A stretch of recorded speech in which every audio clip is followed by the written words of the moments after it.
Santé pour tous.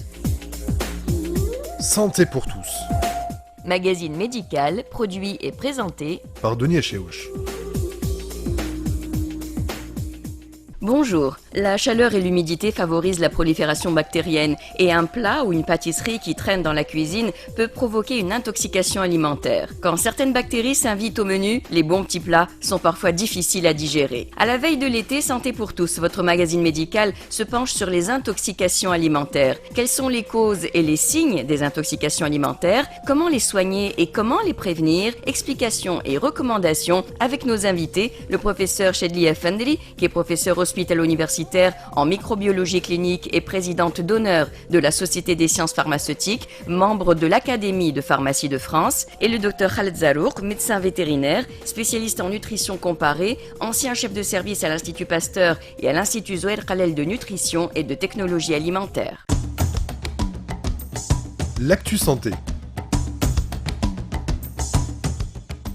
L'été est là et maintenant que le confinement a pris fin et que nous avons retrouvé notre liberté, nous n'avons qu'une envie, sortir, se retrouver en famille, entre amis et déguster qui une bonne glace, qui un bon petit plat ici ou là. Seulement voilà, une fois rentré à la maison, parfois certains déchantent et la fête est gâchée car on enregistre bien souvent des troubles digestifs. Pourrions-nous en guise de préambule, le professeur Chedli Effendri, mettre des mots MOTS sur les mots MAUX parce que nous autres non-médecins, on a tendance à confondre intoxication alimentaire et gastro-entérite par exemple. Merci Donia et merci pour l'invitation. Je voudrais donc dire bonjour aux auditeurs et à mon collègue Dr Zarouk. Donc c'est vrai, il y a une question de terminologie pour une pathologie qui est souvent cliniquement similaire. Donc on peut parler des infections digestives plutôt qui résultent de l'ingestion d'aliments contaminés par un agent pathogène qui est nocif et cet agent peut être un virus, une bactérie ou un parasite. Donc, question de terminologie, on va parler par exemple de toxi-infection. Lorsque dans l'aliment, on va trouver le germe et la toxine en même temps. Toxi-infection. Donc, l'agent infectieux plus la toxine. Et c'est toujours dû à l'ingestion d'un repas contaminé. Ah oui, repas contaminé, eau contaminée. Alors, on parle d'infection digestive lorsque l'agent est seul présent dans l'aliment tel que Campylobacter. On va parler des intoxications lorsque c'est seule la toxine qui est présente, comme c'est le cas de Staphylococcus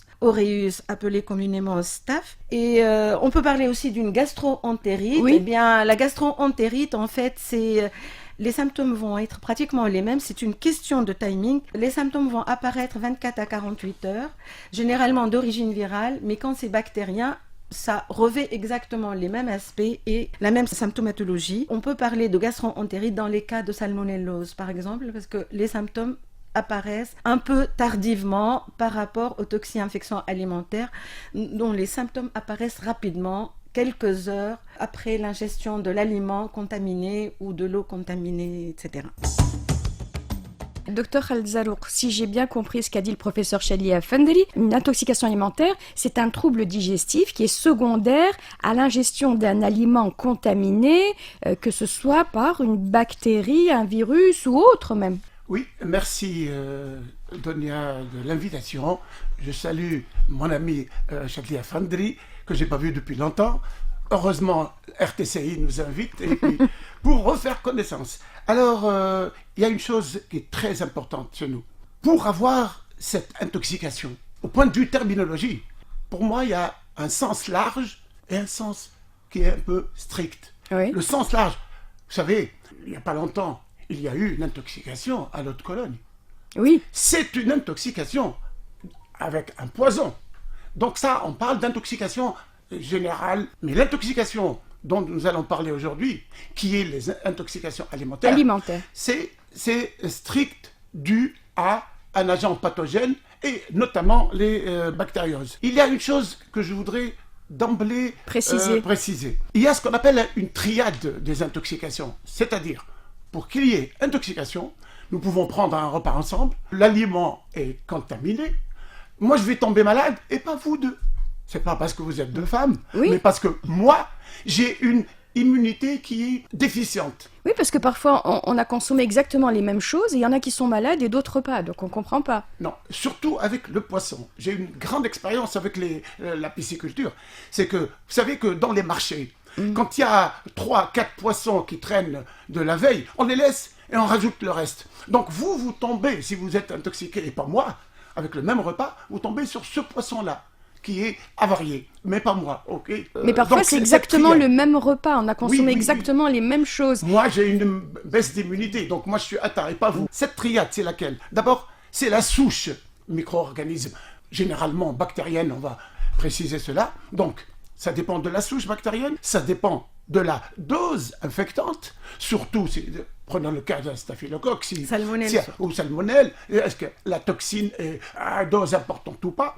Et troisième chose, ma réponse à moi immunitaire. Donc il y a une triade. Il faut que les trois soient réunis pour que j'ai vraiment cette symptomatologie de gastroentérite. Il y a une chose qu'on n'évoque jamais, c'est les intoxications aux mycotoxines. C'est-à-dire? Mycotoxines, c'est, vous avez des champignons qui peuvent être nocifs, qui vont sécréter des moisissures. Ces moisissures, parmi ces moisissures, vous allez avoir ce qu'on appelle les mycotoxines. Par exemple, l'aflatoxine, très connue en Tunisie, on a eu le problème de Sgougou, etc., depuis 30 ans. Donc, il ne faut pas oublier cela.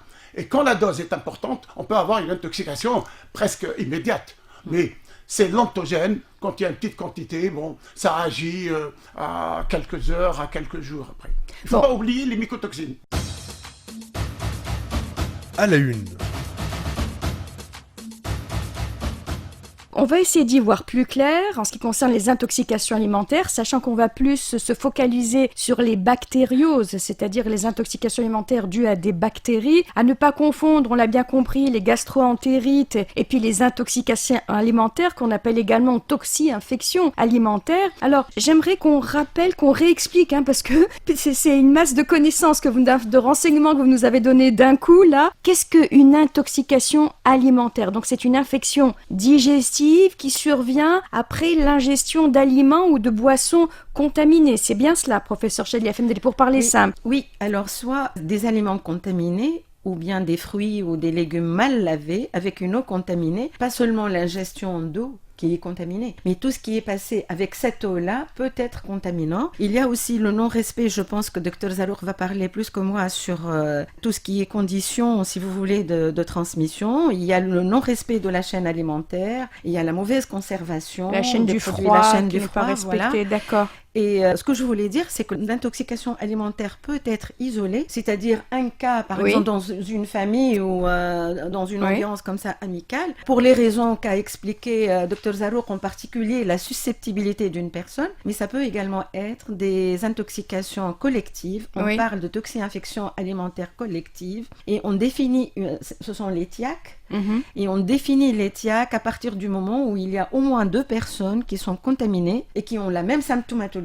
D'accord. Et lorsqu'on pense qu'il y a une origine commune à cette transmission. Donc, et ça, dans les faits divers, on en entend souvent parler. Souvent parler. Dans ce restaurant, dans Exactement, c'est dans les collectivités en général, voilà. Qu'elles soient adultes ou infantiles. Tout à fait. Et surtout, par exemple, maintenant, avec tout ce qui est alimentation artificielle, industrielle, c'est les chaînes industrielles de fabrication d'aliments et qui ne respectent pas la conservation, la fabrication. Et d'ailleurs, il y a des industriels qui rappellent des lots d'aliments, etc. et tout, qui préviennent. Oui, on a déjà vu ça. Il y a des toxi-infections alimentaires, par exemple, à staphylocoque, elles sont fréquentes et qui sont dues à une seule raison, c'est quand un cuisinier ou quelqu'un qui fait partie de la chaîne alimentaire a une infection staphylococcique par un staphylocoque que vous appelez doré et qui n'est pas souvent doré, et donc il peut avoir ce qu'on appelle un panari ou une infection, une blessure, donc, et ce panari, la toxine du panari va diffuser dans les aliments. Quand il prépare les aliments. Exactement. Oh là là. Et là on va voir, ça c'est fréquent.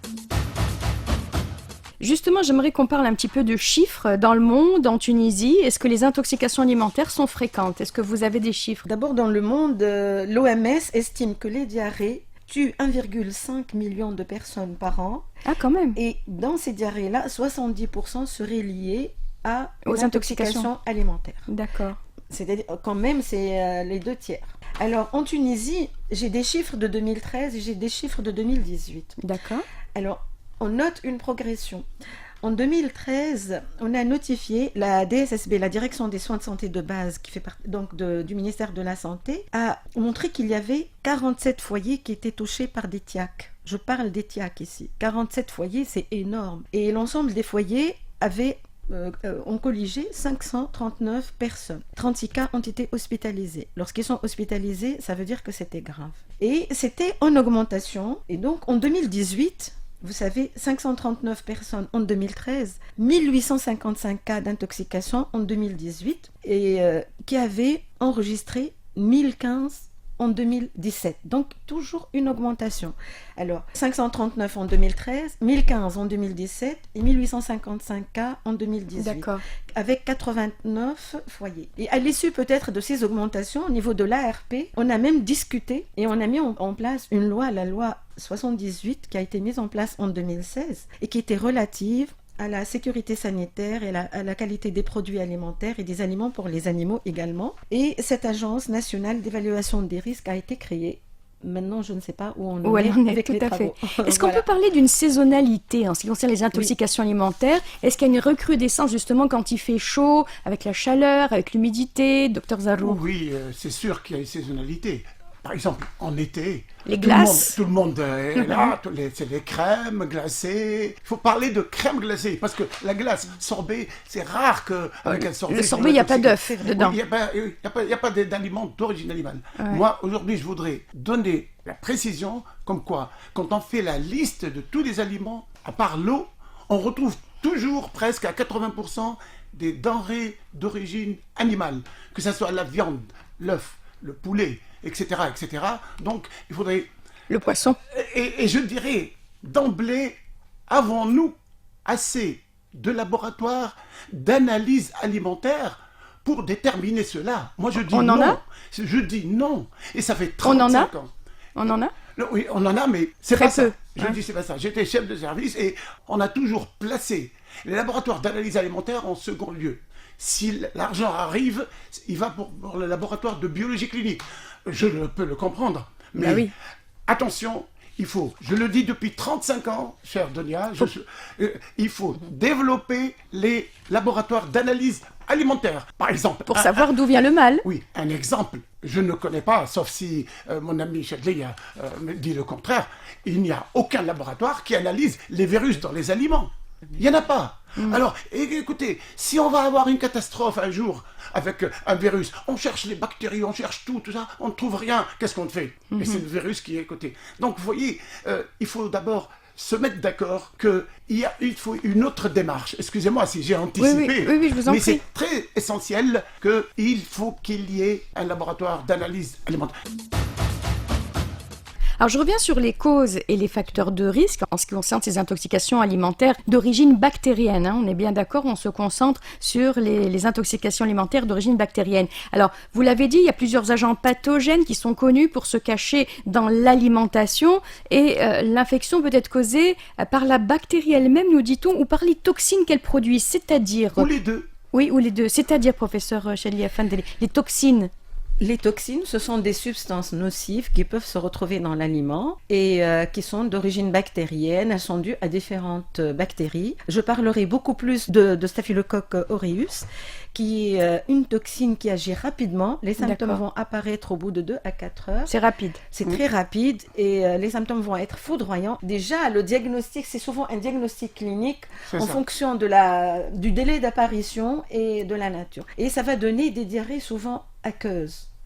C'est une entérotoxine. Elle va agir au niveau de l'entérocyte de façon à inverser les échanges d'eau et d'électrolytes. Et donc, elle va faire une fuite d'eau. Et c'est le risque, en fait, le majeur qui est la déshydratation. Surtout si la personne est susceptible. Par contre, il y a des bactéries qui, par exemple, les Escherichia coli, on va y revenir, on va les détailler les unes après les autres. Je me tourne vers vous, Dr Al-Zarrouk. Vous parliez des aliments. Vous disiez essentiellement les aliments d'origine animale. Donc l'intoxication alimentaire est due à une sous-cuisson des aliments, on l'a dit, surtout la viande, la volaille, le poisson, les œufs, mais aussi les fruits et légumes peuvent également nous intoxiquer avec une eau souillée. Je vais vous parler des principales causes. Oui, dites-nous. Moi, je retiens déjà depuis mes études qu'ils sont 5.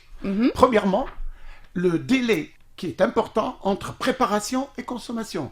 Je prépare maintenant ou je conserve bien dans un frigo en rappelant que le frigo, la réfrigération, ce n'est pas un stérilisateur. Attention, il y a un certain délai. Deuxièmement, le non-respect de la chaîne de froid. Et pardon, le fait de mettre un aliment chaud dans un... qu'on vient de cuisiner dans un frigo, paraît que c'est pas bon non plus. C'est vrai? Écoutez, on a... En Tunisie, on dit « yakaras ». Écoutez, Donc ça veut dire quoi? Depuis que j'ai fait mes études, il y a le pour et le contre. Un certain professeur nous a dit, écoutez, sauf si ça dégage beaucoup de vapeur, tout ça, tiède, vous pouvez le placer, comme ça, il n'est pas contaminé dehors. Okay. D'accord, c'est clair. Deuxièmement, le non-respect donc, de la chaîne de froid lors de la conservation des aliments. C'est-à-dire, on va sortir un bout de viande du congélo, puis finalement on s'en sert pas entièrement, hop, on remet le reste dans le congélateur, c'est ça? Oui, donc je ne respecte pas les températures qu'il faut. Troisièmement, l'utilisation de matières premières contaminées, notamment dans les collectivités alimentaires. Je vous annonce que beaucoup de collectivités alimentaires, notamment nos restaurants universitaires, sauf l'armée que je connais bien et qui fait bien son travail, il n'y a pas de comité de réception. Il ne faut pas que ce soit le gardien qui attend l'arrivée des viandes ou du poisson pour recevoir. Non, il faut un comité de réception. Mais même dans les magasins d'alimentation, on voit ça. On voit les aliments qui sont stockés sur le trottoir en attendant d'être rangés. Ça peut faire partie d'une recommandation. Quatrièmement, les erreurs dans le processus de fabrication, de préparation ici, ou fabrication dans les usines. On peut se tromper dans le processus. Cinquièmement, comme a dit le docteur Chadleya, il faut l'infection chez les manipulateurs. Et là, je veux insister sur une chose à laquelle j'ai assisté, la plus grande intoxication en Tunisie, laquelle j'ai assisté. C'était à Monastir, je ne dis pas où il y a eu 450 personnes en même temps avec une diarrhée carabinée. C'était un staphylocoque, la toxine du staphylocoque, due à un manipulateur. Et si vous voulez que je vous raconte très vite l'histoire, c'est que en ayant fait l'inspection, on est allé à minuit, voir la chose avec le docteur Derwish, et qu'est-ce qu'on a vu? On a vu les manipulateurs le lendemain. Oui. Et puis, il y a un monsieur qui avait un panari. le doigt avec de la henné. Je lui ai dit, ah bon, qu'est-ce que c'est que ça? Il m'a dit, oui, mais c'était mes fiançailles hier. Oui. Je suis allé vers un autre, je lui ai dit, écoutez, il vous a invité pour ses fiançailles? Il m'a dit, non, lui, il est marié depuis X temps, quelle fiançailles? C'était quoi? C'était de la teinture d'iode sur le panari. Il n'a même pas mis de pansement. Alors, il a arrosé tout ce qui servait, et lui, il était au bon endroit pour servir cette toxine à tout le monde. Et il y a eu 450 personnes, dont 3 ou 4 SAMU et problème grave. Donc, voyez, pour l'anecdote, donc on peut avoir une grande intoxication dans les collectivités. Et ce n'est pas permis qu'une collectivité alimentaire intoxique les gens. Alors, avant de détailler les principales bactéries, juste une question pour le grand public. On est bien d'accord qu'il faut faire la part des choses entre les gastro-entérites, qui sont essentiellement virales. Si je dis des bêtises, arrêtez-moi. Ça peut être bactérien. Ça peut être bactérien également. Et puis, donc, les intoxications alimentaires d'origine bactérienne. Donc, quand c'est des bactéries, quand on a une personne qui est malade, contaminée par une bactérie, elle ne risque pas de contaminer quelqu'un d'autre. Par contre, si c'est viral, on peut éventuellement, buvant dans le même verre ou... Dites-nous. Boire dans le même... Je sors un petit peu du sujet, là. Boire dans le même verre, je ne pense pas que ça va contaminer parce que la dose infectante dont a parlé mon collègue, le docteur Khaled. Donc, c'est pas ça. Mais c'est surtout avec les sels, lorsqu'on manipule, lorsqu'on nettoie les petits enfants. D'accord. Lorsqu'on les lave, etc. La transmission va se passer beaucoup plus par les mains, beaucoup plus par les ustensiles qui ont servi à nettoyer, etc. Par cette eau. Cette grande eau de lavage, etc. Parce qu'on ne sait jamais où ça se limite. La frontière, elle va être difficile. D'accord. Donc, ce qui est bien clair, je crois qu'il faudra retenir pour la vie la leçon que nous avons reçue avec le Covid. C'est les gestes barrières, essentiellement le lavage des mains, le lavage des surfaces, tout désinfecté, tout bien nettoyé. Et je pense que ça, c'est valable pour tout, pas que pour cette pandémie de Covid-19. Vous savez, un restaurant qui n'a pas de savon, que ce soit liquide ou pas, il est préférable qu'il soit liquide, et de l'eau courante, doit fermer automatiquement. Bah oui. Les inspecteurs le savent. Quand on fait une inspection, on va directement vers les toilettes et on voit qu'est-ce qui se passe. C'est à la sortie des toilettes, les gens qui ne se lavent pas, qui peuvent contaminer les autres, même s'ils sont asymptomatiques. Je n'ai aucun symptôme, je n'ai pas de gastro-entérite, mais je peux être un porteur sain. C'est là où je vais contaminer l'aliment et ce serait la catastrophe. revenons à notre sujet, à savoir les intoxications alimentaires d'origine bactérienne. Et la question que je vous pose, quelles sont les principales bactéries responsables donc d'une intoxication alimentaire? Alors on va rapidement essayer de les nommer et d'expliquer peut-être les symptômes et les aliments en cause. Alors je commence avec vous, professeur Chedli Effendri. Par exemple, vous avez parlé tout à l'heure des salmonelles. Alors c'est quoi les infections à salmonelle? Alors, donc, je vais parler des 4 ou 5 bactéries qui sont principalement responsables des toxi-infections alimentaires. Donc, commençons par les salmonelles, puisqu'elles représentent environ 80%.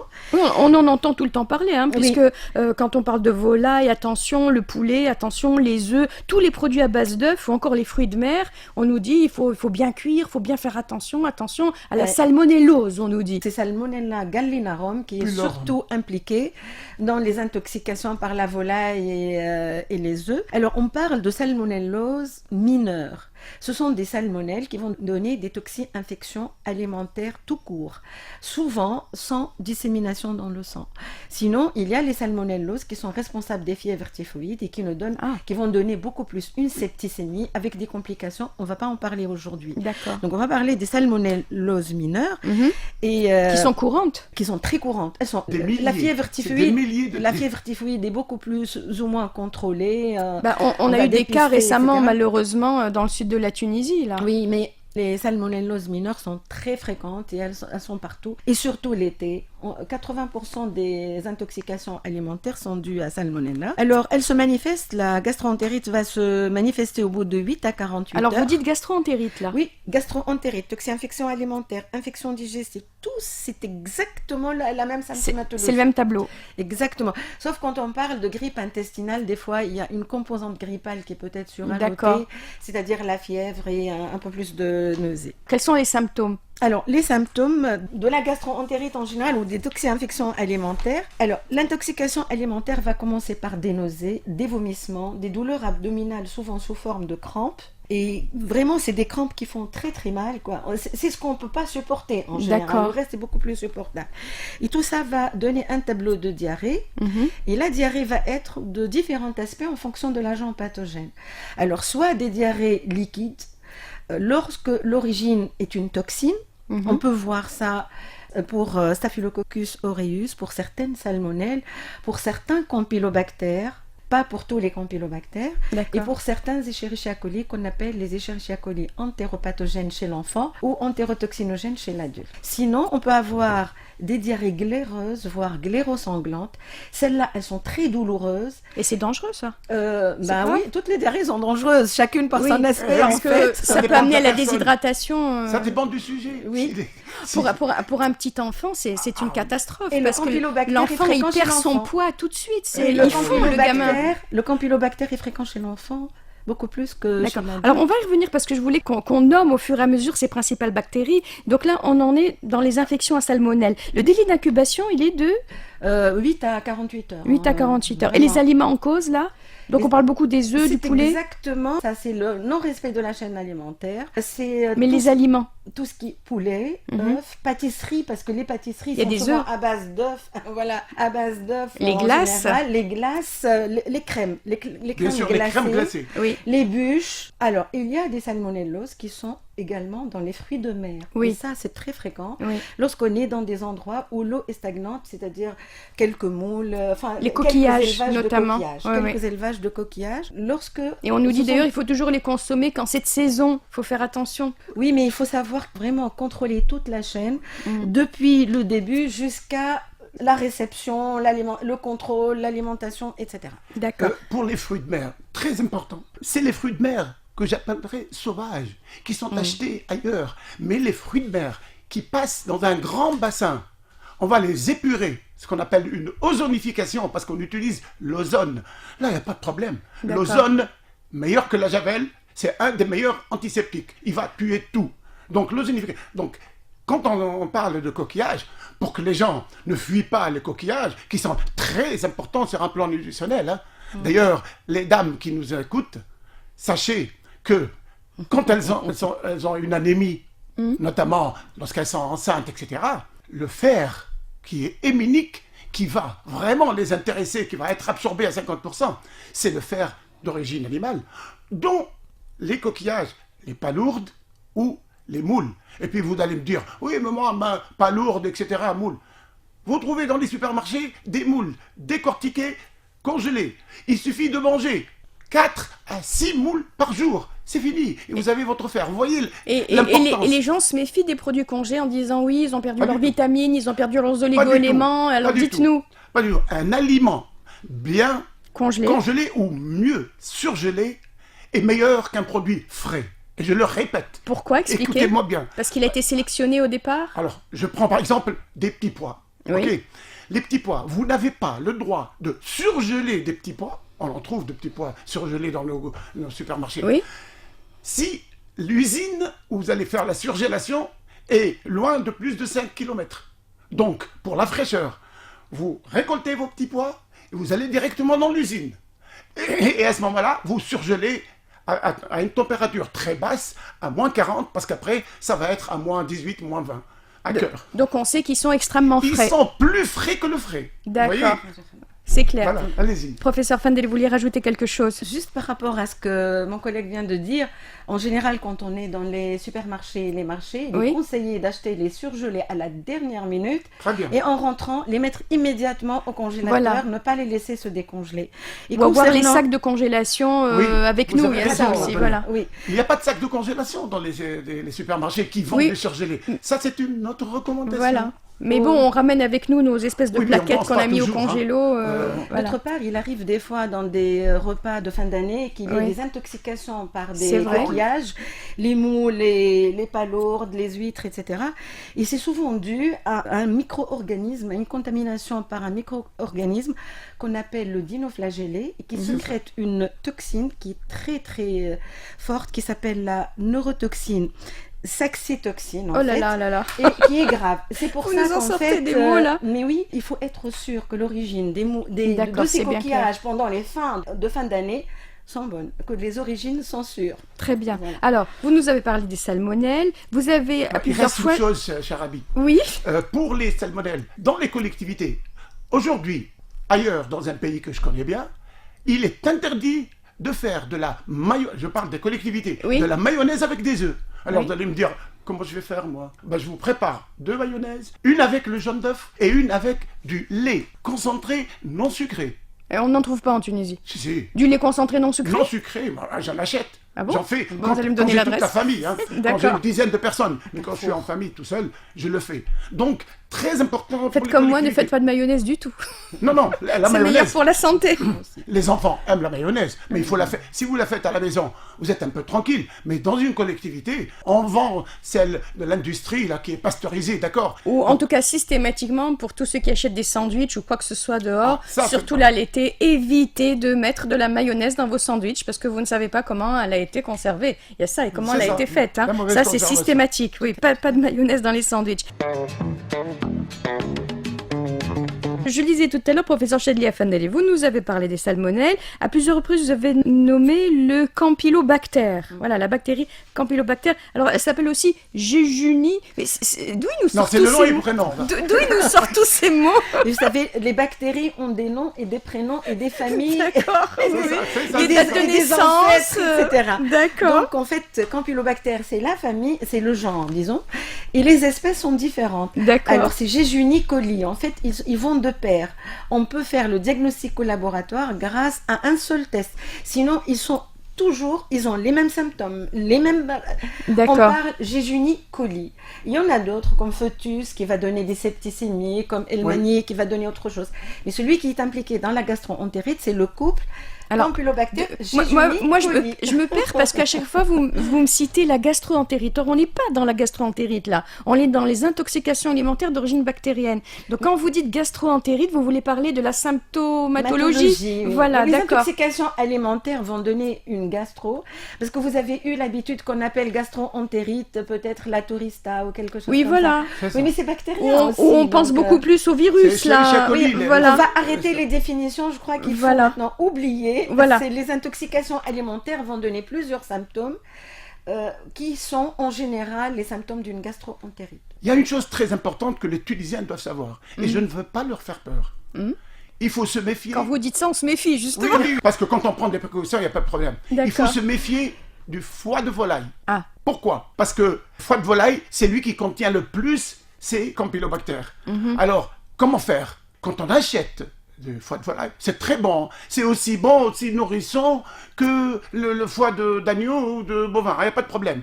Eh ben, il y a des gens qui vous disent, oui, mais il y a des antibiotiques, il y a des hormones. C'est pas vrai. Avant l'abattage, l'animal ne mange plus une diète pendant 5 jours. Donc, même s'il y a quelque chose... Ah oui. On ne lui donne plus ni antibiotiques, si jamais il en prend, ni rien du tout.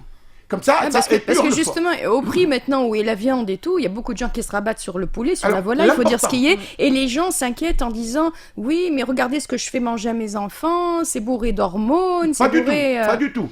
Celui qui vous dit ça un autre jour, vous lui donnez mon numéro de téléphone, je lui répondrai. Il y a une chose... Alors dites-le, on en profite. Il y a une chose importante. Le foie de volaille, quand il ne faut pas faire ce qu'on appelle les contaminations croisées. C'est-à-dire, au Liban, ils mangent le foie de volaille cru. Ah ben non, il faut pas, il paraît. Alors, au Liban, ils mangent cru avec la lebni. Lebni, c'est chez nous, type yaourt, ben raib. Et ça, ils ont beaucoup de cas. Ah, ils ont beaucoup de cas à cause du foie. Les Libanais le savent s'ils m'écoutent. Alors, il y a une chose, donc, quand on va enlever, comment on appelle ça, le fiel, qui est la bile, etc., et qu'on coupe, donc, on va pouvoir contaminer notre couteau. Ce couteau, si on va couper autre chose avec, par exemple la tomate, il faut absolument le laver, le désinfecter. Voilà, et le laver bien avec de l'eau et du savon, quoi, pas simplement rincer sous le robinet. Puis bien cuire le foie. Par contre, je n'interdis pas le foie de volaille qui est très très bon et très nourrissant. Mais pour chaque aliment, cher ami, il faudrait prendre des précautions. Bah oui. Voilà. Alors, mais il y a autre chose. Chez les animaux, c'est les animaux qui peuvent nous contaminer. Lors de l'abattage, on va contaminer la viande que nous allons consommer après. Gare à vous, chers auditeurs, les steaks tartares, ça ne doit pas exister chez nous. Les steaks tartares, c'est du poison. Vous savez ce que c'est, les steaks tartares, pour ceux qui nous écoutent?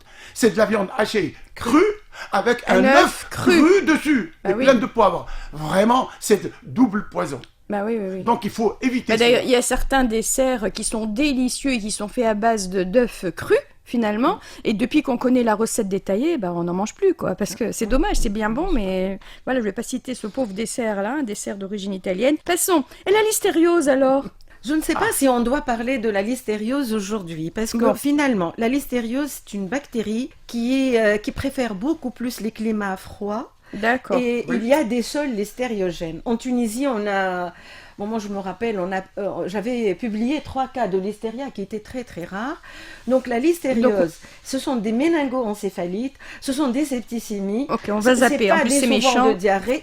C'est grave chez la femme enceinte, parce qu'elle va donner des avortements. Les aliments en cause, là? C'est les laits et les produits laitiers qui sont conservés à froid.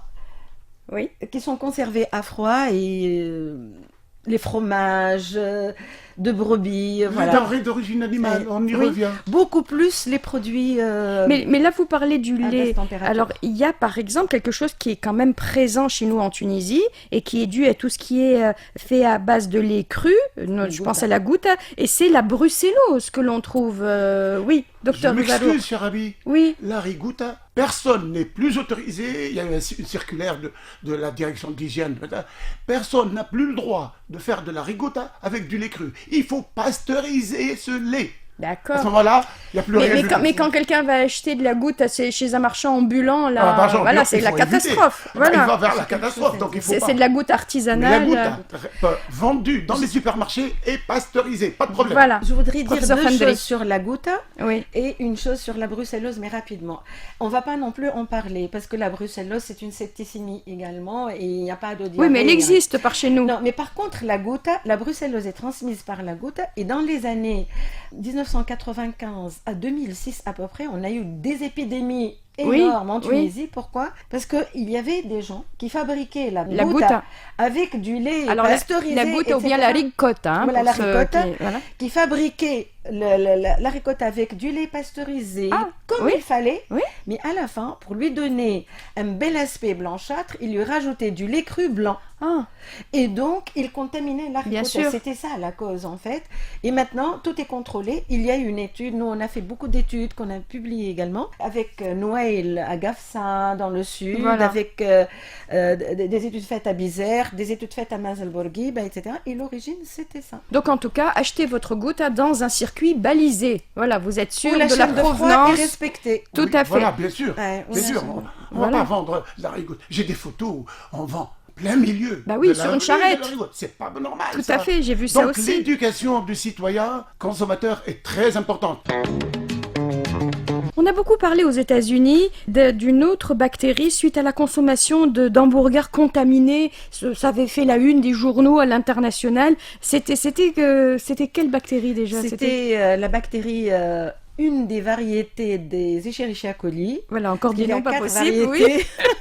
Escherichia coli qu'on appelle entéro-hémorragique. Ah, C'était un Escherichia coli d'un sérotype particulier qui était le O157H7 et c'était en 82. C'était dû à la consommation de hamburgers crus. Alors, cette d'accord. Donc diarrhée- encore cette fameuse viande crue, viande hachée Voilà. crue. Donc on voilà. l'appelle la maladie du hamburger. Oui, enfin, eux, D'accord. ils l'ont appelé, mais il y en a eu, Ouais. il y a eu d'autres.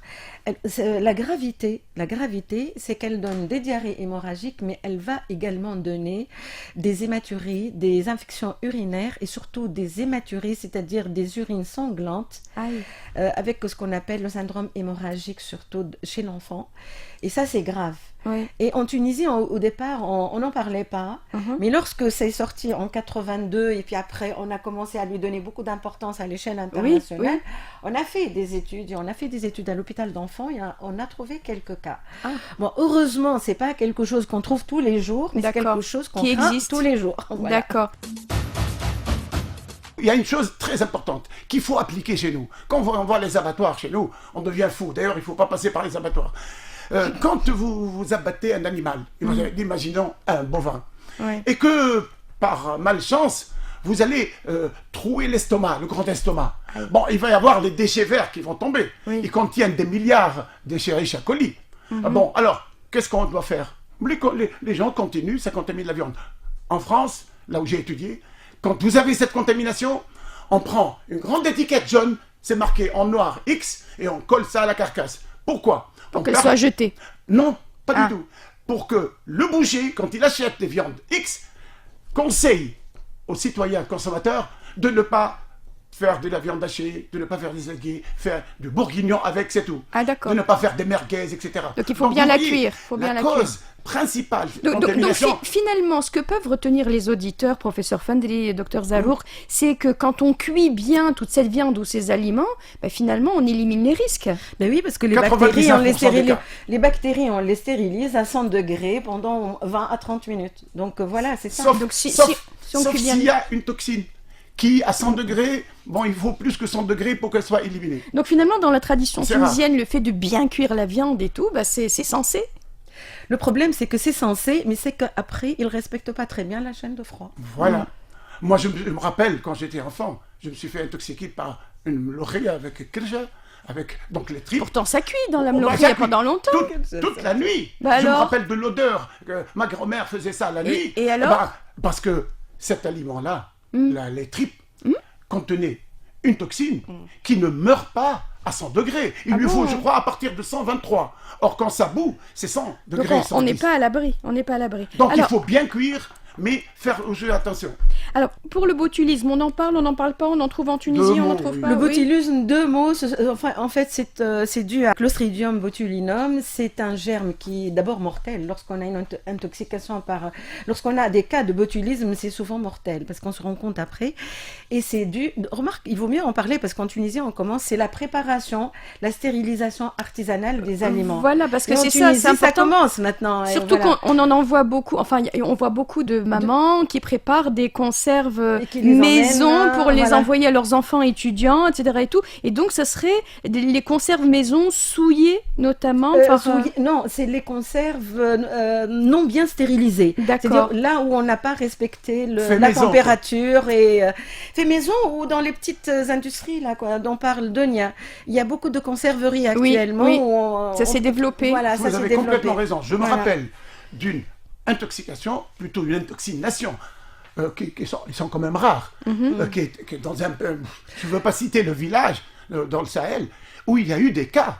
Pourquoi? Parce que le stérilisateur était en panne. Défectueux. Ils n'ont pas stérilisé. Oh Avec non. quoi? Avec des sardines mises en boîte. Il y avait de la toxine. Donc c'était un grand scandale à ce moment-là. Mais D'accord. c'est quand même rare. Oui, C'est la comme- bactérie va sporuler, il C'est va y ça. avoir des spores dans le milieu, et dès qu'on mange comme ça, elles vont se réveiller. Alors, et sport, puis, S-P-O-R-E. Et pas le sport, Rihanna. C'est la graine en fait, et ça va donner des problèmes neurologiques et souvent D'accord. mortels quand on Mais intervient de pas. toute façon, puisqu'on parle des conserves alimentaires, il faut se méfier des conserves alimentaires. Il faut regarder les dates de péremption. Quand la conserve est un petit peu gondolée ou quoi que ce soit, ou bien quand elle fait un bruit dès qu'on ouvre et tout, vaut mieux ne pas Il faut la consommer. jeter. Ah bah oui, Il écoutez, faut la jeter. C'est bien clair. Dunia, Oui. tu fais bien de t'inscrire à l'Organisation de défense des consommateurs. vrai, hein. Vraiment. Non, mais il y a une chose qui est très importante, c'est que les spores, c'est des formes de résistance. Donc, ils peuvent se trouver partout. Et dès ces que- spores peuvent être dans le tube digestif Bon, des animaux. On va plus manger avec vous. Non, on mange. Donc vous allez C'est bien, avoir on va maigrir. une inhibition nerveuse, donc les douleurs musculaires et de la parésie au début, une faible parésie. Mais il y a autre chose aussi, c'est la sécheresse des muqueuses. Oui, oui. On va D'accord, voir, sécheresse de la yeux, il n'y a bouche. plus de larmes, etc. Donc on sort du tube digestif, là. C'est pour ça que D'accord. en fait, il faut Oui. en parler, mais Très bien. On finit avec le doré, hein. Voilà, on a gardé le meilleur pour la Aïe, fin, aïe, le aïe, fameux aïe. staphylocoque doré qui peut ne pas être doré d'ailleurs et qui est pas spécialement gentil. Alors parlez-nous de ce staphylocoque doré. bah, ce staphylocoque doré, il est beau. Avant, les souches sauvages étaient jaunes. On les appelait dorés. D'accord. Mais ce sont des souches qui ont été entretenues dans les hôpitaux, dans les cliniques, chez les patients, et qui ont perdu leur pigment jaune. C'est pour ça qu'on ne les appelle plus dorés. Les staphylocoques, c'est tout. Alors, c'est Staphylococcus aureus. Nom et prénom. Staphylococcus. D'accord. nom, prénom, Et c'est aureus. toujours les mêmes symptômes, hein. Oui, non, j'en ai D'accord. parlé. Donc, c'est Nausées, souvent une transmission par les panaris. Lorsqu'on dit quelle est la transmission par un panari d'un cuisinier, dans 90%, je dirais que c'est Staphylococcus aureus. Quand on parle de toxines, la cause est une toxine, c'est souvent Staphylococcus aureus. Des symptômes rapides, d'apparition rapide dans le temps, 2 à 4 heures, c'est Staphylococcus aureus. Beaucoup de D'accord. liquide, c'est une diarrhée très particulière. Alors, vous avez dit que ça pouvait être transmis par quelqu'un qui prépare les aliments et qui a Ou un par les parasite selles. notamment, mais j'ai entendu dire aussi que ça peut se faire certes lors de la préparation d'aliments, mais par une personne qui a tout simplement une rhinopharyngite. Oui, parce qu'il y a des porteurs de staphylocoque, il y a à peu près 30% de personnes Oui. qui sont porteurs de Staphylococcus aureus. Et justement, ils se contaminent au niveau de leur panarie, etc., en général à partir du nez. C'est ça. Lorsqu'on se lave ou lorsqu'on se gratte le nez, etc. Et ça, c'est Donc encore une fois, les gestes barrières qu'on nous, Exactement, il faut qu'on nous se recommande pour le nettoyer. Covid, porter des masques quand on prépare Ça, à le manger, corona se nous laver rend les service, mains, hein. se- Quand ah on bah se oui, douche, ne quand pas se on se gratter, douche, ne pas... Oui. Quand on se douche, il faut souvent aussi se nettoyer le nez avec un coton-tige et pourquoi pas un antiseptique. Il faut se laver les ongles. Quand on Frotter, se lave oui. les mains, il faut Frotter sous les ongles avec une frotter sous petite les brosse, ongles, voilà, tout à fait. etc. Et éviter de se triturer le nez. Bah oui, C'est ça, bah oui. c'est- Et puis, alors pour ce qui est de ce staphylocoque doré, ça va concerner quel type d'aliments? Tout ce qui est sandwich, salade Généralement, les produits préparés. Voilà, D'accord. généralement, Les c'est des crèmes, produits. Parce que l'entérotoxine, il faut, le staphylocoque, il faut qu'il se multiplie. Le staphylocoque doit se multiplier d'abord, et en se multipliant dans l'aliment, il va libérer sa toxine. Et à partir d'une certaine dose, l'aliment devient complètement toxinogène. Du coup, comment savoir si on fait une intoxication alimentaire ou autre chose puisque le diagnostic, les symptômes, bah, c'est sensiblement les mêmes, hein. Les moyens d'orientation. Il y a une chose très importante entre le staphylocoque et salmonelle, par exemple, ou d'autres Oui. bactéries. Avec le staphylocoque, le délai d'apparition est court. 2 à 4 Sur heures. 2 heures, 3 heures, 4 heures, et puis ça y est, j'ai les vomissements, la nausée, etc. Alors qu'avec salmonelle, la bactérie doit se multiplier dans l'organisme. Donc, ça va me donner de la température. avec le staphylocoque, j'ai pas de température. Attention, Puisque dans c'est les un poison. gastro-entérites, la température n'est pas permanente. C'est rare. La température va apparaître dans les cas graves. C'est la température due au salmonelle, c'est dans les fièvres typhoïdes. Les gastro-entérites à salmonelle peuvent ne pas s'accompagner ni à campylome ni rien, peuvent ne pas s'accompagner de température. Oui, mais le C'est important. staphylocoque ne donne Mais pas de c'est température. surtout le délai. C'est surtout le délai dont vous avez si c'est parlé. court, Voilà. il faut questionner, savoir questionner les malades. Hein. Bah oui, c'est Quand est-ce que justement. vous avez mangé telle chose? Il vous dit, c'est, par exemple, c'est 10h du soir, il a mangé à 7h. Bon, 3h, c'est très possible. Et oui. Mais attention que ce ne soit pas le repas d'hier dû à une autre bactérie. Mais justement, sur quoi va reposer le diagnostic? Comment va faire le médecin? Le médecin, il va faire l'anamnèse, il va faire le questionnaire. Qu'est-ce que vous avez mangé? Est-ce que vous avez été... Parce que la clinique, en fait, c'est une clinique d'orientation. Il y a des symptômes qui sont permanents dans l'intoxication alimentaire. L'intoxication alimentaire. D'abord, la nausée. Ça commence par des nausées. En plus, après, on va avoir des douleurs abdominales sous forme de crampes. C'est-à-dire épisodiques. Oui. Ça fait mal, ça s'arrête. Ça fait mal, ça s'arrête. Et ça se termine par une diarrhée. La diarrhée, elle peut être liquidienne ou glairosanglante. Alors, le médecin, il va vous dire quand est-ce que vous avez mangé votre repas. Vous allez lui dire, il a 3 heures, Qu'est-ce j'ai que vous mangé avez un mangé? sandwich. Ouais. Comment est la diarrhée? Combien de fois on parle de diarrhée au-delà de 4 selles par jour? Combien de diarrhées vous avez par jour? Elles sont de quel aspect? Et il y a un faisceau d'arguments qui va l'orienter. Juste une anecdote. Une fois, j'avais emmené mes enfants et leurs copains au cinéma. Oui. Et je leur ai acheté des glaces. Et il y en a un qui n'a pas voulu manger sa glace. Et moi, je voulais pas qu'elle dégouline comme ça. Bah J'ai oui. mangé la glace. En sortant du cinéma et en arrivant chez moi, j'étais dans un état lamentable. Voilà, le délai est court. Le Donc, médecin est arrivé juste en arrivant à la maison. C'était vomissement et diarrhée indescriptible. D'accord. Donc, je vous dis, c'est Ça peut être fulgurant, l'orientation. quoi. Voilà. C'est l'orientation. Alors- si vous voulez, je résume pour que ça soit un peu plus clair pour les auditeurs. Ce diagnostic, en général, se fait donc de façon clinique, les symptômes, les délais d'apparition, l'aliment en Étiologie. cause, Oui. mais aussi avec l'épidémiologie. Maintenant, on parle beaucoup d'épidémiologie avec le Covid. C'est-à-dire que l'enquête est très importante. Nos techniciens de la santé font très bien leur travail et je les vois faire l'enquête. C'est-à-dire, il faut voir la réalité de cette intoxication. La caractérisation du foyer, c'est-à-dire la taille, combien il y a de personnes intoxiquées. S'il y a une personne, par hasard, ça peut être dû au casse-croûte de la rue et pas de la collectivité. Le type, le profil des victimes. Est-ce que c'est des personnes âgées qui ont une faible immunité, etc. Il faut préciser le mode de contamination et aussi identifier le germe en cause. Comment on fait le germe en cause? Le laboratoire. Je crois que docteur...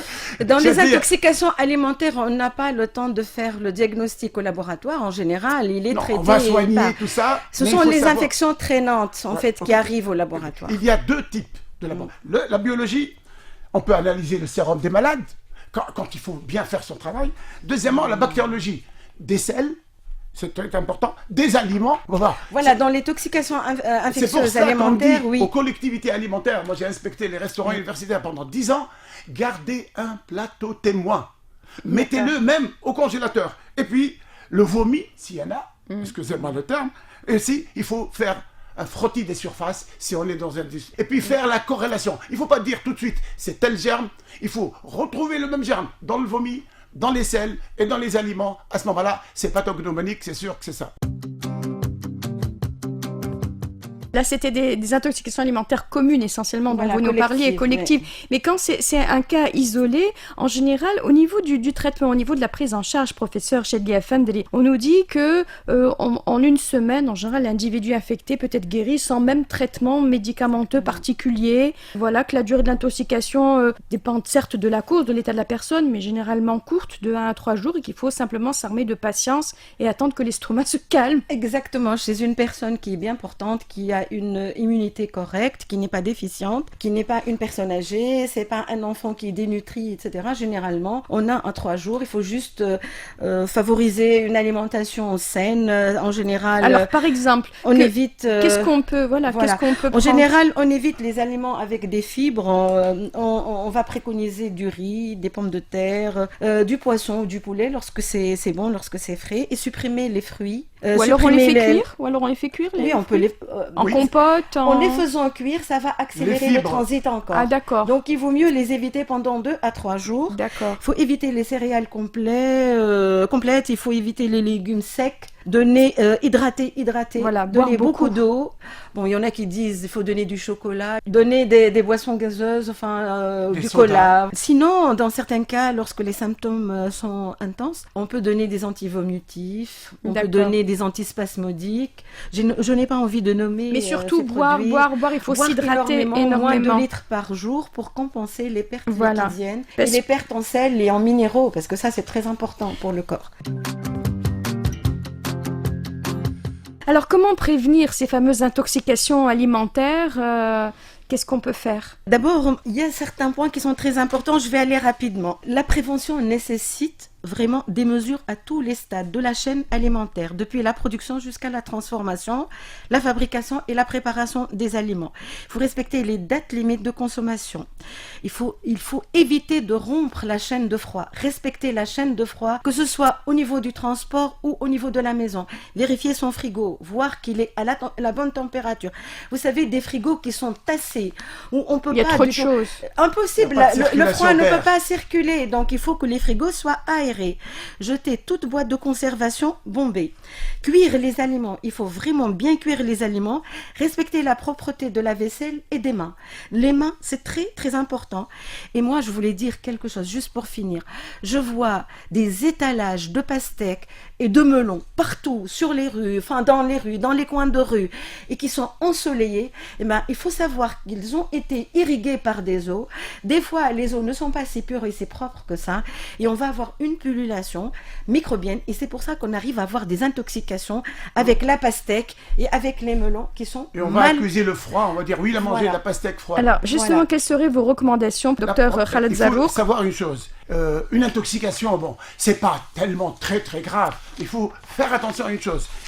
Lors de certaines intoxications, vous allez avoir des pertes importantes d'eau et d'électrolytes qui peuvent entraîner une asthénie, une hypotension artérielle importante et D'accord. même un choc. C'est là, il faut se méfier de cela. Donc, il faut bien réhydrater les malades. Moi, ma grand-mère, qu'est-ce qu'elle faisait? Nous étions 5 enfants. Quand on a une diarrhée, elle nous fait du bes-bes. Des tisanes de grains fenouil. D'accord. Tisane de grains de fenouil. Les Tunisiens connaissent ça. C'est très très important pour la réhydratation et ça vous donne des électrolytes en plus. Et puis vous l'avez dit tout au long de l'émission, lorsqu'on prépare un repas, et, comme on le dit pour le Covid, il faut bien se laver les mains, nettoyer les ustensiles de cuisine, les plans de travail, avant, durant et après la préparation des aliments. Est-ce que dans toutes nos écoles, il y a des lavabos? Il y a du savon? Il faut apprendre aux gamins, dès la crèche, de se laver plusieurs fois. Les gens qui rendent visite à d'autres personnes de la famille dans les hôpitaux, ou qui changent les couches, etc., ils doivent toujours se laver les mains. Donc, propreté, propreté et propreté. Fais pas ci, fais pas ça, viens. Fais pas ci, fais pas ça. Attention, prends. Fais pas ci, fais pas ça. Des gestes à éviter en matière de santé. Fais pas ci, fais pas ça. Et nous en arrivons à notre fais pas ci, fais pas ça. Et en tour de table, je vais vous demander de tirer la sonnette d'alarme sur des habitudes à proscrire en matière de santé. Et donc, je vais vous demander, à tour de rôle, de dénoncer un mauvais geste, une attitude qui peut entraîner des conséquences graves pour la santé. Et je commence avec vous, professeur Chadli Afendri. Ne pas rester avec un panari au niveau du doigt lorsqu'on est cuisinier ou préparateur de pâtissier ou quelque chose comme On ça. prend un congé. Non, il faut soigner son panari, mettre un pansement, et puis il y a des doigtiers en plastique qu'on peut mettre par-dessus et qui peuvent permettre au cuisinier, si on ne peut pas l'éliminer de la chaîne alimentaire, de continuer son travail. Fais pas ci, fais pas ça. Docteur Khaled Zarrouk, votre fais pas ci, fais pas ça. Principale recommandation, il ne faut pas faire la chose qui est très fréquente dans le restaurant, dans les hôtels, etc. C'est-à-dire sauter, couper de la viande, et puis avec le même couteau, aller vers les légumes. Donc, séparer la boucherie de la légumerie. Même chose pour la planche sur laquelle on coupe. Pareil. Il faut la laver entre-temps. C'est pour ça qu'il faut séparer la boucherie à part et la légumerie de l'autre côté. Merci, nous en arrivons au terme de cette émission. Elle sera rediffusée mardi matin à 11h. Et je vous rappelle que vous pourrez retrouver le podcast de l'émission sur notre page officielle. Merci donc à nos invités, le professeur Chadli Afendri, professeur hospitalo-universitaire en microbiologie clinique, présidente d'honneur de la Société des sciences pharmaceutiques, membre de l'Académie de pharmacie de France, et le docteur Khaled Zarrouk, médecin vétérinaire, spécialiste en nutrition Nutrition Comparée, ancien chef de service à l'Institut Pasteur et à l'Institut Zouair Khalel de Nutrition et de Technologie Alimentaire. Merci à Wefeb Bouzaïd qui a assuré la prise de son. Merci à vous de nous avoir suivis. Rendez-vous la semaine prochaine pour un nouveau numéro de votre magazine médical Santé pour tous. Et d'ici là, bonne santé à tous. Santé pour tous. Santé pour tous. Magazine médical, produit et présenté Par Denis Echeouch.